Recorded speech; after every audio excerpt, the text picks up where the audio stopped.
बिस्मिल्लाहिर्रहमानिर्रहीम। अस्सलाम वालेकुम। मेरे अज़ीज़ अकरमा, काब ने कहा, मैं तुम्हारे चेहरे पर रौनक के आसार देख रहा हूँ। साफ पता चलता है कि तुम मुझे अपना ग़ुलाम समझकर हुक्म देने आए हो।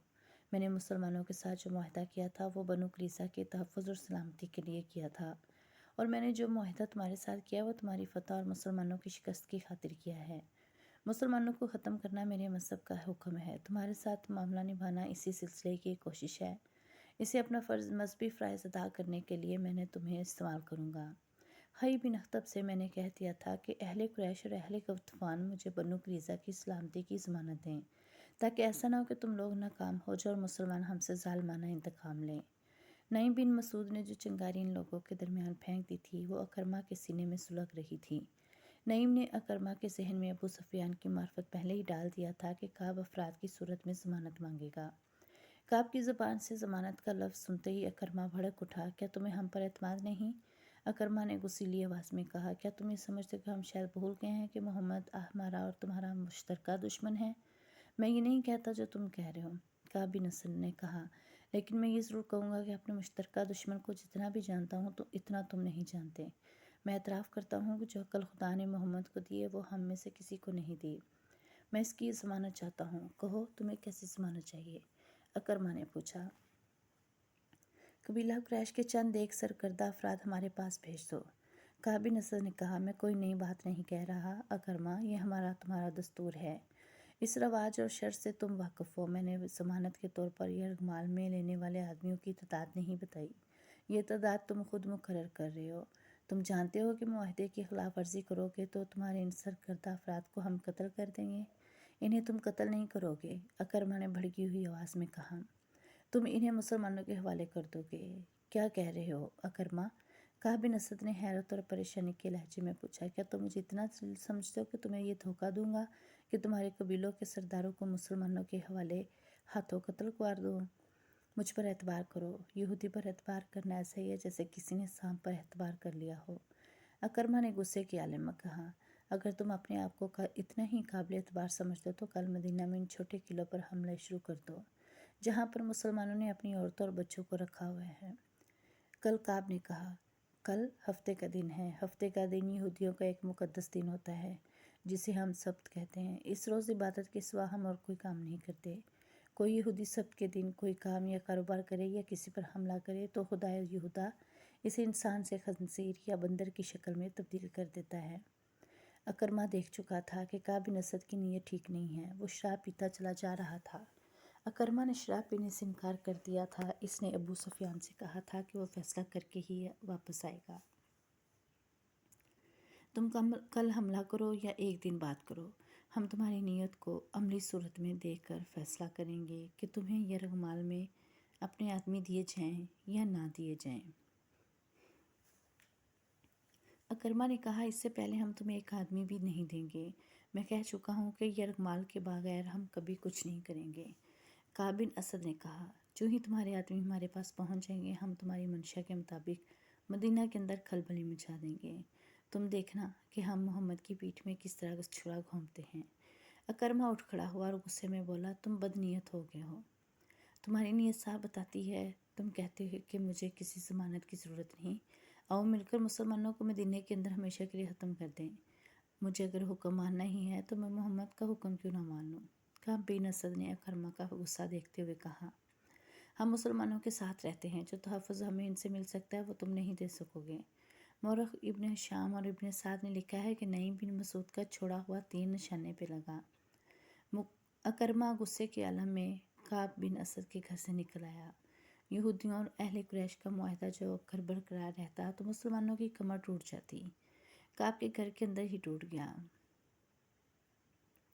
जब अकरमा काब बिन असद से मिलने जा रहा था इस वक्त नईम बिन मसूद अपने कबीले के सरदार गतफ़ान के पास बैठे हुए थे। इसके पास भी उन्होंने काब बिन असद के मुतल्लिक वही बातें की जिन बातों से वो अबू सुफियान को भड़का चुके थे। अबू सुफियान ने गुस्से में आकर अबू खालिद को बुला लिया था। अतफ़ान ने अपने सलारिनिया को बुला लिया। क्या तुमने सुना है कि काब बिन असद हमें धोखा दे रहे हैं? गतफ़ान ने ऐनिया से कहा, वो हमसे यह रकमाल में रखने के लिए सरकर्दा अफराद मांगता है। क्या ये हमारी तौहीन नहीं? सरदार गतफान सलार ईनिया ने कहा, मैं पहले तुम्हें कह चुका हूँ कि मेरे साथ मैदान जंग की बात करो। मैं आमने सामने की लड़ाई जानता हूँ। मुझे इस शख्स से नफरत होगी जो पीठ के पीछे आकर वार करता है, और मुझे इस शख्स से भी नफरत होगी जिसकी पीठ पर वार होता है। और फिर तुम यहूदियों पर एतबार करते हो। अगर काब बिन असद कहेगा कि मुझे अपने कबीले का सरदार गतफान या माल में दे दो, तो क्या मैं तुम्हें इसके हवाले कर दूंगा? मैं इस शख्स का सर उड़ा दूंगा जो ऐसा मुतालबा करेगा। नईम बिन मसूद ने कहा, मैं इन यहूदियों को अपने कबीले की भेड़ या बकरी भी न दूंगा। खुदा की कसम, काब ने हमारी तौहीन की है। अबू सुफियान क्या कहता है? गतफान ने नईम से पूछा। ये बात सुनकर अबू सुफियान गुस्से से कांपने लगा। नईम ने कहा, अबू सुफियान कहता है कि वो काब बिन असद से इस तौहीन का इंतकाम लेगा, और इसे इंतकाम लेना चाहिए। सलारेनिया ने कहा, बनु कुरैज़ा की हैसियत ही क्या है? वो हमारे और मुसलमानों के दरमियान इस तरह पिस जाएंगे कि इनका वजूद ही ख़त्म हो जाएगा। खालिद को आज मदीना की तरफ जाते हुए वो वक्त याद आ रहा था जब अकरमा बनु कुरैज़ा की बस्ती से वापस आया था। खालिद दौड़ता हुआ इस तक पहुंचा था। इधर से अबू सुफियान घोड़ा दौड़ाता गया। अकरमा के चेहरे पर गुस्से और थकन के गहरे आसार थे। क्या खबर लाए हो? अबू सुफियान ने इसे पूछा। खुदा की कसम अबू सुफियान, मैंने काब से ज़्यादा बदनीयत इंसान पहले कभी नहीं देखा था। अकरमा ने घोड़े से कूदकर उतरते हुए जवाब दिया। नईम ने ठीक कहा था, क्या इसने हमसे ये रकमाल में रखने के लिए आदमी मांगे हैं? खालिद ने पूछा था। हाँ खालिद, अकरमा ने कहा था, इसने मुझे शराब पेश की और मेरे साथ इस तरह बोला जैसे कि हम इसके मकरूज़ हैं। इसने कहा कि पहले ये रकमाल में अपने आदमी दो, फिर मैं मदीना के अंदर शब खून मारूंगा। क्या तुमने इसे कहा नहीं कि अहले कुरैश के सामने बनु कुरैज़ा की हैसियत एक ऊँट के मुकाबले में एक चूहे की सी है? खालिद ने कहा था। क्या तुमने इसका सर कुछ इसके कंधों से उतार नहीं दिया?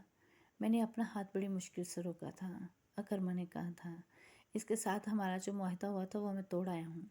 तुमने अच्छा किया, अबू सुफियान ने दबी दबी आवाज़ में कहा था। तुमने पूछा क्या? और वो परे चला गया था। ये कोई बहुत पुराना वाक़या नहीं था। 1.5-2 साल पहले की ही बात थी। आज जब खालिद मदीना की तरफ जा रहा था तो ये जाना पहचाना रास्ता इसे अजनबी सा लग रहा था। कभी इसे ऐसा महसूस होने लगा जैसे वो खुद इस अपने लिए अजनबी हो गया हो। इसे अबू सुफियान का अफसरदा चेहरा नजर आने लगा। खालिद ने महसूस कर लिया था कि अबू सुफियान मदीने पर हमले से मुंह मोड़ आए। खालिद और अकरमा वहीं खड़े रह गए थे। क्या सोच रहे हो खालिद? अकरमा ने पूछा था। क्या तुम मेरी तायद नहीं करोगे कि मैं शख्स अबू सुफियान की मौजूदगी को सिर्फ इसलिए बर्दाश्त कर रहा हूँ कि ये मेरे कबीले का सरदार है? खालिद ने अकरमा को जवाब दिया था, अहले कुरैश को अबू सुफियान से बढ़कर बुज़दिल सरदार और कोई नहीं मिलेगा। तुम पूछते हो कि मैं क्या सोच रहा हूँ? मैं और ज़्यादा इंतज़ार नहीं कर सकता। मैंने खंदक को एक सिरे से दूसरे सिरे तक देखा है। एक जगह खंदक कम है और ज़्यादा गहरी भी नहीं है। हम वहाँ से खंदक के पार जा सकते हैं अगर तुम मेरा साथ दो तो। मैं आज भी अभी इससे जगह से चंद सवार खंदक के इस पार ले जाना चाहता हूँ। अबू सुफियान किसी गैबी मदद और सहारे का इंतज़ार करना चाहता है तो करता रहे, मैं तुम्हारा साथ क्यों ना दूंगा। खालिद अकरमा ने कहा था, क्या मैं मुसलमानों के इन कहकहों को बर्दाश्त कर सकूंगा जो इस वक्त बुलंद होंगे जब हम यहाँ से लड़े बगैर वापस जाएंगे? चलो मैं तुम्हारे साथ हूँ। वो जगह सबाब की पहाड़ी के मगरिब और सलाह की पहाड़ी के मशरिक में थी, जहाँ खंदक की चौड़ाई इतनी थी कि घोड़ा इसे फलांग सकता था। ज़रूरत शाहसवार की थी। प्यादे खंदक में उतर कर ऊपर चढ़ सकते थे। इसी जगह के करीब तकरीबन सामने मुसलमानों की खैमागाह थी। खालिद ने अकरमा को ये जगह दूर से दिखाई। पहले मेरे सिवा सवार खंदक फलांगेंगे, अकरमा ने कहा, लेकिन अभी हम तमाम का तमाम सवार दस्ता नहीं गुजारेंगे।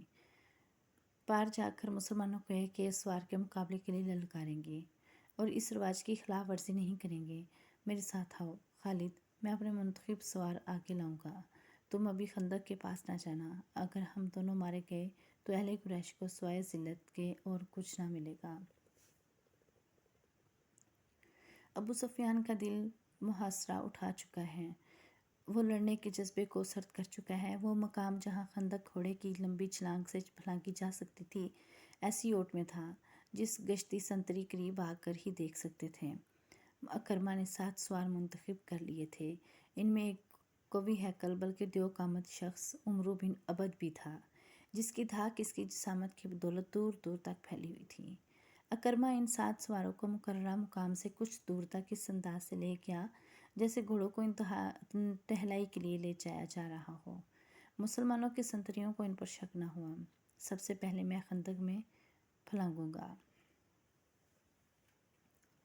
اکرما نے چلتے چلتے 7 سواروں سے کہا، یہ ٹھیک نہیں ہوگا کہ سب سے پہلے میرا گھوڑا خندق کو پھلانگے۔ عمرو بن عبد نے کہا، نہیں عمرو۔ اکرما نے کہا، پہلے میں جاؤں گا۔ اگر میرا گھوڑا خندق میں گر پڑا تو تم خندق پھلانگنے کی کوشش نہ کرنا۔ تمہارا سالار اپنی جان کی قربانی دے گا۔ یہ کہہ کر اکرما نے گھوڑے کی پاگ کو جھٹکا دیا۔ گھوڑے کا رخ خندق کی طرف ہوا تو اکرما نے ایڑ لگا دی۔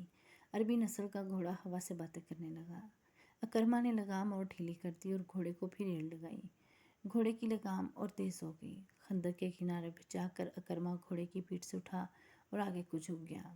گھوڑا ہوا میں بلند ہو گیا۔ خالد کچھ دور کھڑا دیکھ رہا تھا۔ قبیلہ قریش کے بہت سے لشکری دیکھ رہے تھے، زمین و آسمان دیکھ رہے تھے، تاریخ دیکھ رہی تھی۔ گھوڑے کے اگلے یا اس کے پیچھے اکرما کے 2 سوار اکٹھے چلے آ رہے تھے۔ خندق کے کنارے پہ آ کے دونوں سواروں نے اپنے گھوڑوں کی پیٹھیں خالی کر دی تھیں اور ان کی گردنوں پر جھکے ہوئے تھے۔ دونوں گھوڑے خندق پھلانگ گئے۔ اہل قریش کے لشکر نے داد و تحسین کے نعرے لگائے۔ اس شور سے مسلمان پہرے دار دوڑے آئے۔ اتنے میں اکرما کے 2 اور گھوڑے اپنے سواروں کو اٹھائے خندق کے کنارے سے ہوا میں اٹھے۔ ان کے پیچھے 7 میں سے باقی سواروں نے بھی اپنے گھوڑوں کو ایڑ لگا دی۔ تمام گھوڑے خندق پھلانگ گئے۔ ٹھہر جاؤ، اکرما نے مسلمان سنتریوں کو بلند آواز میں کہا، کوئی اور گھوڑا خندق کی اس طرف نہیں آئے گا۔ محمد کو بلاؤ، تم میں جو سب سے زیادہ بہادر ہے اسے لاؤ۔ وہ میرے ایک آدمی کا مقابلہ کر کے لے گا تو ہم سب کو قتل کر دینا۔ خدا کی قسم، ہم تمہارا خون اس ریت پر چھڑک کر واپس چلے جائیں گے۔ مسلمانوں کی اجتماع گاہ میں کھلبلی برپا ہو چکی تھی۔ ایک شور تھا، قریش اور غطفان نے خندق عبور کر لی ہے۔ مسلمانوں، تمہارے امتحان کا وقت آ گیا ہے۔ تفصیل سے پڑھتے جائیے۔ ہوشیار، خبردار، دشمن آ گیا ہے۔ رسول اکرم صلی اللہ علیہ وسلم نے مسلمانوں کو بے قابو نہ ہونے دیا۔ آپ نے دیکھ لیا تھا کہ اہل قریش خندق کے پار کھڑے قہقہے لگا رہے تھے۔ وہ مسلمانوں کا مذاق بھی اڑا رہے تھے، پھپتیاں بھی کس رہے تھے۔ رسول اکرم صلی اللہ علیہ وسلم اس جگہ پہنچے جہاں اکرما اور اس کے سوار کھڑے للکار رہے تھے۔ رسول کریم کے ساتھ حضرت علی بھی تھے۔ آپ نے صورتحال کا جائزہ لیا تو سمجھ گئے کہ اکرما انفرادی مقابلے کے لیے آئے ہیں۔ آپ کو اور آپ حضرت علی کو دیکھ کر عمرو بن عبد نے اپنے گھوڑا آگے بڑھایا۔ قسم ہے حبل اور عزا کی، عمرو نے للکار کر کہا، تم میں سے کوئی ایک بھی نظر نہیں آ رہا جو میرے مقابلے میں اتر سکے۔ مورخین شاہدوں کے حوالے سے لکھتے ہیں کہ مسلمانوں کی خاموشی گواہی دے رہی تھی کہ ان پر عمرو کا خوف طاری ہو گیا تھا۔ وجہ یہ تھی کہ عمرو کی جسامت اور طاقت کے ایسے ایسے قصے مشہور تھے جیسے وہ مفوق الفطرت طاقت کا مالک ہو۔ دیکھا شاید کسی نے بھی نہیں تھا، لیکن سب کہتے تھے کہ عمرو گھوڑے کے اپنے کندھوں پر اٹھا لیتا ہے اور 500 گھوڑ سواروں کو اکیلا شکست دے سکتا ہے۔ اس کے متعلق ہر کوئی تسلیم کرتا تھا کہ اسے نہ کوئی گرا سکا نہ کوئی اسے گرا سکے گا۔ ابو سفیان خندق کے پاس کھڑا دیکھ رہا تھا۔ خالد اور صفوان بھی دیکھ رہے تھے۔ غطفان، اینیا اور ان کا تمام لشکر دیکھ رہا تھا کہ نعیم بن مسعود بھی غیر مسلموں کے لشکر میں دم بہت کھڑے تھے۔ میں جانتا ہوں تم میں سے کوئی بھی آگے نہیں آئے گا۔ عمرو بن عبد کی للکار ایک بار پھر گرجی۔ خندق کے پار قریش کا قہقہا بلند ہوا اور کئی بھپتیاں سنائی دیں۔ حضرت علی نے رسول اللہ صلی اللہ علیہ وسلم کی دیکھا۔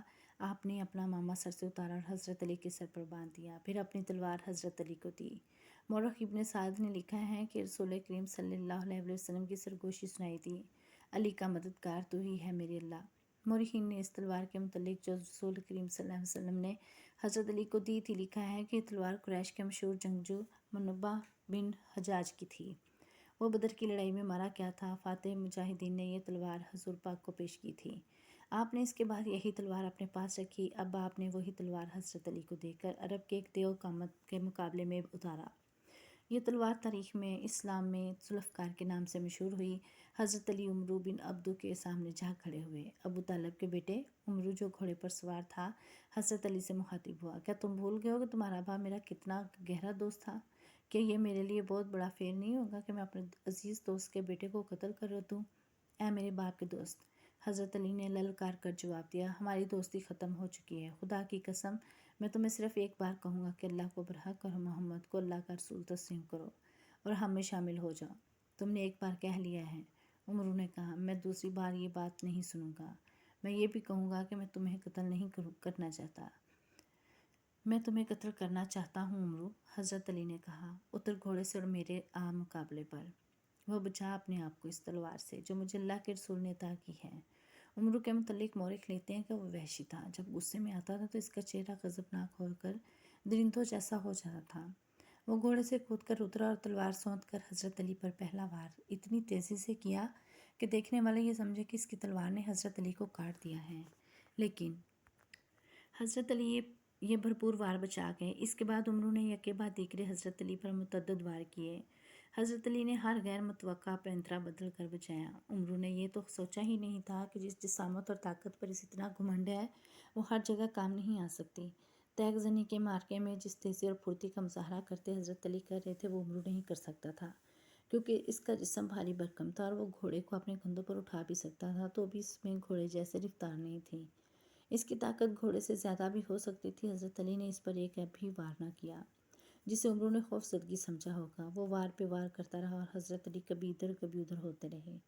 خندق کے پار اہل قریش کا لشکر جو کہکے لگا رہا تھا یکلخت خاموش ہو گیا، کیونکہ ان کا دیو قامت عمرو وار کرتے کرتے رک گیا تھا اور خاموش کھڑا تھا۔ وہ ہانپ رہا تھا۔ وہ غالباً حیران تھا کہ یہ نوجوان جو قد بت میں اس کے جسم کا 20واں حصہ بھی نہیں ہے، اس سے محروب کیوں نہیں ہو رہا۔ اصل عمرو تک تھک گیا تھا۔